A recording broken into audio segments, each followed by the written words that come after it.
दोस्तों, क्या आप जानते हैं कि जिस मोगरा के फूल को हम सिर्फ़ उसकी खुशबू के लिए पसंद करते हैं, उसी फूल का उपयोग इत्र बनाने में, सुगंधित चाय तैयार करने में और भी सारी पारंपरिक चिकित्सा में इसका यूज़ किया जाता है। बहुत सारे तरीक़ों से इसके फूल को इस्तेमाल किया जाता है, उपयोग किया जाता है। अगर आप मानसून में इसकी सही देखभाल करें तो एक ही पौधे से आप कई नए पौधे भी तैयार कर सकते हैं। तो आइए हम जानते हैं मोगरा के ऐसे राज जो शायद आपने पहले कभी सुना होगा। दोस्तों, मोगरा के फूल को कई तरीके से इस्तेमाल किया जाता है, जैसे कि नई-नई जो ब्राइडल होते हैं उनको गजरा इसी फूल का गजरा बनता है, जो दूल्हे होते हैं उनका सेहरा भी इसी फूल से सजता है। इसको फूल पूजा-पाठ में हर तरीके से इसका इस्तेमाल किया जाता है। इसको इत्र बनाने में, इसको बहुत सारी अगरबत्ती अगरबत्ती के लिए मतलब बहुत खुशबू के लिए इस पौधे का यूज़ किया जाता है। तो दोस्तों, क्यों ना हम इसको अपने घर पे ही उगाएँ इस पौधे को। वो भी आसान तरीके से, जो एक पौधे से आप बहुत सारे पौधे आप तैयार कर सकते हैं। तो जी हाँ दोस्तों, ये मानसून चल रहा है और मानसून में इस पौधे को आपने लगा लिया तो ये हमेशा के लिए आपके गार्डन में परमानेंट हो जाएगा। नमस्कार दोस्तों, स्वागत है आपका परी टेरेस गार्डन में। अगर आप नए हैं तो प्लीज़ मेरे चैनल को ज़रूर सब्सक्राइब करिएगा और प्लीज़ इस वीडियो को लाइक, शेयर, कमेंट करना ना भूलिएगा और कमेंट करके बताइए कि आपके पास मोगरा का फूल है, प्लांट है आपके पास? दोस्तों, क्या आपके मोगरे के जो पौधा है उसमें फूल आ रहे हैं, नहीं आ रहे हैं? तो क्या आप बिना पैसे खर्च किए एक मोगरा से कई सारे नए पौधे तैयार करना चाहते हैं? तो अगर हाँ, तो इस वीडियो को लास्ट तक ज़रूर देखिएगा। आज मैं आपको बताऊँगी कि मानसून में मोगरा की सही देखभाल कैसे करेंगे, कौन-सी उसको खाद देंगे, कितना उसको पानी की ज़रूरत है, कैसे उसकी मिट्टी तैयार करेंगे और कटिंग से हम पौधा कैसे तैयार करेंगे जो 100% सक्सेस हो। तो दोस्तों, मानसून के लिए मोगरा का कटिंग लगाना बहुत ही ज़्यादा अच्छा माना जाता है। बारिश के मौसम में मिट्टी में नमी बनी रहती है और तापमान भी पौधों के अनुकूल रहता है।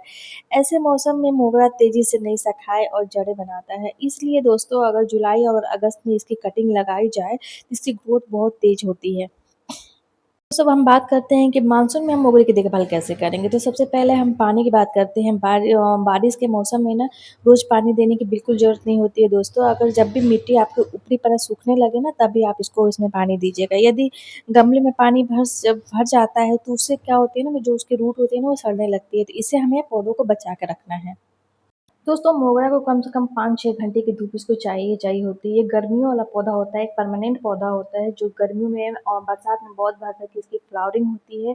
अगर आप इसकी अच्छे से देखभाल करेंगे, केयर करेंगे ना, तो ये मतलब कि कभी भी ये पौधा खराब नहीं होगा और इस तरीके से भर-भर के कलियाँ आएँगी, फ्लावरिंग होगी और आपका गार्डन खुशबू से भर जाएगा।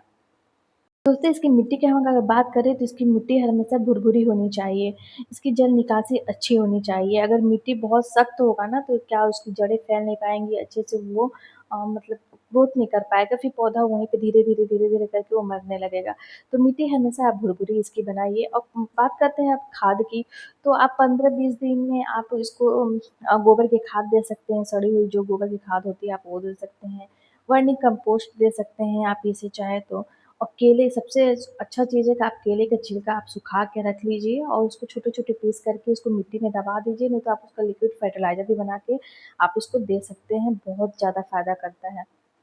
और इसको और भर-भर के आपको फ्लावरिंग चाहिए ना, तो आप क्या करेंगे ना कि 1 लीटर पानी में आपको थोड़ा-सा चुटकी भर आपको चूना ले लेना है, जो खाने वाला चूना होता है वो ले लेना है और थोड़ी-सी आप उसमें आधा चम्मच दही लेंगे, अच्छे से उसको मिक्स करेंगे, थोड़ा-सा और 1 लीटर पानी ऐड करके आप इसको देंगे अगर महीने में 1 बार, तो बहुत ही ज़्यादा आपका ये जो प्लांट है ना इतना अच्छा ग्रोथ करेगा, इतनी सारी फ्लावरिंग करेगा ना कि मतलब पूरा गार्डन को एकदम महका के रख देगा।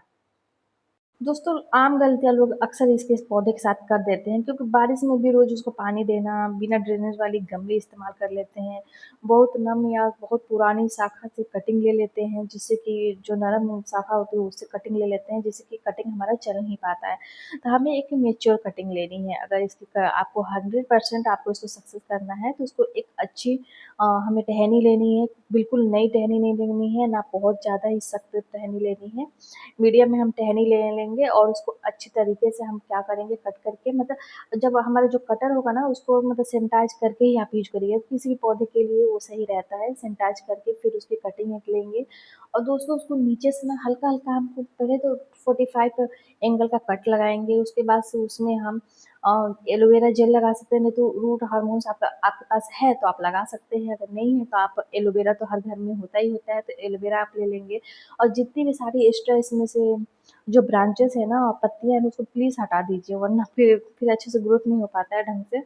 तो उसको आप हटा दीजिए, बिल्कुल नहीं चाहिए वो सारा चीजें, इसको अकेला छोड़ दीजिए और फिर इसको 45 एंगल की कट लगा के और एलोवेरा जेल लगा के हमें इसको अच्छे से मिट्टी में दबा देना है। मिट्टी आपको बहुत ज़्यादा खास नहीं लेनी है, मिट्टी आप उसमें कोकोपीट हो, नॉर्मल मिट्टी हो तो भी चल जाएगा, हल्का सा बॉडी कंपोस्ट डालना चाहे तो डाल सकते हैं।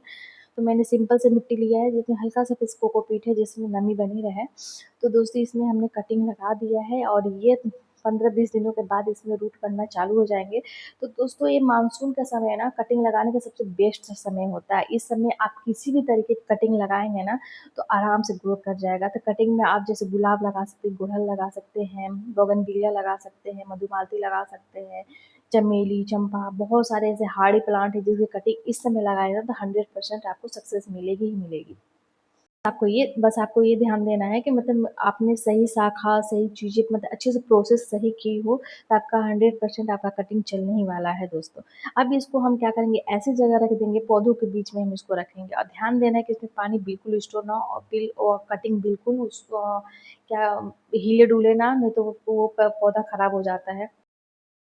दोस्तों अब हम बात करते हैं इसकी इसकी देखभाल की। तो दोस्तों जितनी भी अगर आपको घर बैठे फ्लावरिंग चाहिए ना तो इसमें जितनी भी सूखी पत्तियाँ हों, सूखे जो फूल होते हैं ना उसको समय-समय पे आप उसको हटाते जाएँ।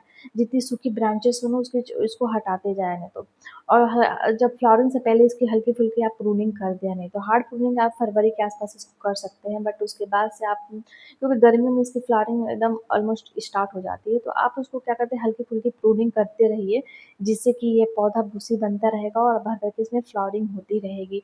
तो दोस्तों बहुत ढेर सारा अगर फ्लावरिंग चाहिए तो आपको ये काम करना ही पड़ेगा। दोस्तों अब हम बात करते हैं इसको खाद वगैरह देने की। तो खाद देने से पहले आप अच्छे से मिट्टी की उसमें गुड़ाई कर लीजिए और जितनी भी एक्स्ट्रा उसमें घास वगैरह जितने भी कचरे हैं ना आप उसको निकाल के निकाल के उसे अलग कर दीजिए। आप उसके बाद अच्छे से गुड़ाई करिए। गुड़ाई करने के बाद ना फिर उसमें से आप 1 मुट्ठी वर्मी कंपोस्ट लेना है आपको और उसमें अच्छे से स्प्रिंकल कर देना है और फिर उस मिट्टी में आप मिला सकते हैं। नहीं तो उसको ऐसे स्प्रिंकल करके उसके ऊपर से दूसरी मिट्टी भी आप डाल सकते हैं, तो जैसा आपको लगे वैसे आप दे सकते हैं। तो पहले तो उसमें बरसात में पता ही है कि कोई भी मिट्टी हो, कैसी भी मिट्टी हो, गमले में कचड़े आ ही जाते हैं अपने आप से, नए-नए पौधे पता नहीं कितने सारे घास वगैरह जम ही जाते हैं, तो उसको हमेशा निकालते रहना है गुड़ाई कर के। और दोस्तों बहुत ज़्यादा हमें डीप गुड़ाई नहीं करना है क्योंकि एक क्या होता है ना कि इसकी जो रूट होती है ना, बहुत सारी जड़ें जो होती है ना पूरी तरह से फैली होती है, तो उसको अगर टच हो गया मतलब थोड़ा-सा भी कट गया तो इसको थोड़ा-सा नुकसान होने का डर बना रहता है। तो इसीलिए कभी भी उसको प्रूनिंग करते समय हल्की प्रूनिंग आप करिए, बहुत डीप सॉरी हल्की गुड़ाई करिए। बहुत डीप गुड़ाई करने की ज़रूरत नहीं है, हल्की ऊपर से सख्त जो मिट्टी है उसको अच्छे से गुड़ाई करिए, फिर उसके बाद से उसमें वर्मी कंपोस्ट दे सकते हैं, खाद वगैरह दे सकते हैं। दोस्तों ये तो हुई इसकी देखभाल की, अब इसके बारे में कुछ खास बातें भी हम जान जाते हैं जैसे कि औषधि में इसका क्या-क्या उपयोग हो सकता है। तो दोस्तों ये हमें तनाव कम करने में भी जो उसकी सुगंध होती है ना हमें बहुत ही ज़्यादा रिलीफ़ करती है, तनाव में भी, स्किन के लिए भी हमारे बहुत काम आता है ये। इसकी पत्तियाँ, जड़ें, इसकी जो मोटे तने हैं वो सब घाव वगैरह भरने के लिए भी हमारी त्वचा के लिए भी बहुत ज़्यादा लाभकारी होता है। मोगरा की पत्तियों का आप कई स्थानों पे इसकी लेप भी लगाते हैं घोल के त्वचा पे जब घाव वगैरह हो जाता है, जब जलन वगैरह होता है तो इसकी पत्तियों का लेप भी आदमी लगाता है। इस उपयोग के लिए आप डॉक्टर की सलाह ज़रूर लीजिए क्योंकि कोई भी पौधा उतना भरोसेमंद का नहीं होता है, तो कोई भी घरेलू उपचार कीजिए तो हल्के-फुल्के के लिए तो ठीक है, पर बहुत ज़्यादा कुछ ऐसा इंजरी हो तो उसमें बिल्कुल आप डॉक्टर की सलाह के कोई भी ऐसा काम आप ना करें। दोस्तों एक मोगरा का पौधा ना कई वर्षों तक ये जीवित रहता है, अगर आप उसकी अच्छे से देखभाल करेंगे ना तो बहुत समय तक ये आपके साथ बना रहेगा। शाम के समय इसकी जो खुशबू होती है ना, जब इसकी फ्लावरिंग होती है ना, खुशबू मतलब बहुत ही ज़्यादा मनमोहक होती है। इसकी सुगंध के कारण ही इसको किंग ऑफ फ्रेग्रेंस भी कहा जाता है। तो भारत में मोगरा का उपयोग पूजा, शादी, गजरा, इत्र आदि चीज़ों में इसका किया जाता है। बहुत सारी फैक्ट्रियाँ जो होती है ना इस फूलों का उत्पादन करती हैं और उसका यूज करती हैं इसको, और इत्र बनाने में, चाहे अगरबत्ती वगैरह बहुत सारी इससे चीज़ें बनती है जो मुझे अभी भी नहीं पता है। दोस्तों एक और बात है, मोगरे की जो कटाई-छँटाई ना जो होती है ना बहुत ज़्यादा ज़रूरी होती है। अगर आप पौधे को समय-समय पे आप इसकी कटाई-छँटाई नहीं करेंगे ना तो ये बहुत ही ज़्यादा लंबा भागते जाएगा और बिखरा हुआ सा लगेगा। तो छँटाई करने के लिए करने से जो होती है ना नई-नई शाखाएँ भी निकलती है और फूल भी बहुत ज़्यादा आते हैं। दोस्तों अगर आपके मोगरे में फूल कम आते हैं तो इसके बहुत सारे कारण होते हैं, जैसे कि पौधों को पर्याप्त धूप नहीं मिल पाता है, बहुत ज़्यादा पानी आप दे देते हैं, ज़्यादा नाइट्रोजन वाली खाद देते हैं तो नाइट्रोजन की वजह से पत्तियाँ निकलती हैं, हरा-भरा होता है पर फ्लावरिंग नहीं होती है, और छँटाई भी आप समय पे नहीं करते हैं और गमले में बहुत ज़्यादा जड़ भर जाता है और जैसे कीट वगैरह भी लग जाते हैं तो उसका कोई भी आप उपचार नहीं करते हैं, तो इस कारण इसमें फूल बहुत कम आते हैं या तो आते ही नहीं हैं। तो दोस्तों अगर मोगरा को घना और फूलों से भरना है तो आपको नियमित छटाई-कटाई करनी पड़ेगी, उसको पर्याप्त धूप देना पड़ेगा, संतुलन खाद देना पड़ेगा, पानी के इसकी ज़रूरत के अनुसार उसको पानी देना पड़ेगा, समय-समय पे इसकी पुरानी मिट्टी आप बदलते रहिए, जब भी रूट बॉर्निंग हो तो आप इसकी रिपोर्टिंग करें ज़रूर। कब करना है तो आपको मानसून के समय करना है या तो फरवरी के समय करना है, ये सबसे बेस्ट समय होता है इसको रिपोर्ट करने के लिए। तो पौधों को कभी भी गमले में शिफ्ट जब करें तो उसकी जड़ें बिल्कुल आप डिस्टर्ब ना करें, जड़ों को आप वैसे ही रहने दें, मिट्टी वहाँ की बिल्कुल ना हटाएँ वरना ये पौधा खराब हो जाएगा। दोस्तों जैसे हमें पता है कि मोगरा एक सुंदर फूलों वाला पौधा होता है, सुगंधित होता है, तो ये पौधा बस इसको सही अगर आप धूप देंगे, सही पानी देंगे, हल्की मिट्टी और समय-समय पे इसकी खाद वगैरह देते रहेंगे, इसकी समय-समय पे प्रूनिंग करते रहेंगे, तो मोगरा का पौधा लंबे समय तक के लिए आपके साथ बना रहेगा, आपकी गार्डन की शोभा को बढ़ाता रहेगा। दोस्तों अगर आपको ये वीडियो पसंद आई हो, अगर मेरी बताई हुई जानकारी आपको अच्छी लगी हो तो प्लीज़ मेरे चैनल को ज़रूर सब्सक्राइब करिएगा और कमेंट करके बताइए कि क्या आपके पास मोगरा का फूल है और कौन-कौन सी वैरायटी है, क्योंकि इसमें बहुत सारी वैरायटियाँ भी आती हैं।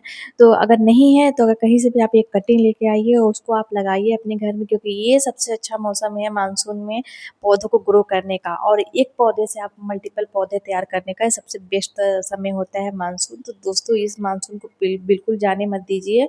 अपने घर को और गार्डन को हरा-भरा बनाइए, खुशबू से भरिए। तो ऐसे बहुत सारे पौधे हैं, तो आप कमेंट करके मुझे बताइए कि मैं नेक्स्ट किस प्लांट पे मैं वीडियो बनाऊँ जो आप जानना चाहते हैं, किसकी कटिंग लगाना चाहते हैं, कौन-सा पौधा आपको अच्छा लगता है फूलों वाला और उसको लगाना चाहते हैं, अपने गार्डन में ऐड करना चाहते हैं, तो आप बताइए, मैं उसको कमेंट करके मुझे बताइए, मैं उस पे डिटेल वीडियो ज़रूर बनाऊँगी और आपको मैं बताऊँगी कि हाँ, उसको कब लगाना चाहिए, कैसे लगाना चाहिए, उसका तरीका क्या है, देखभाल सारी चीज़ें मैं आपको बताऊँगी।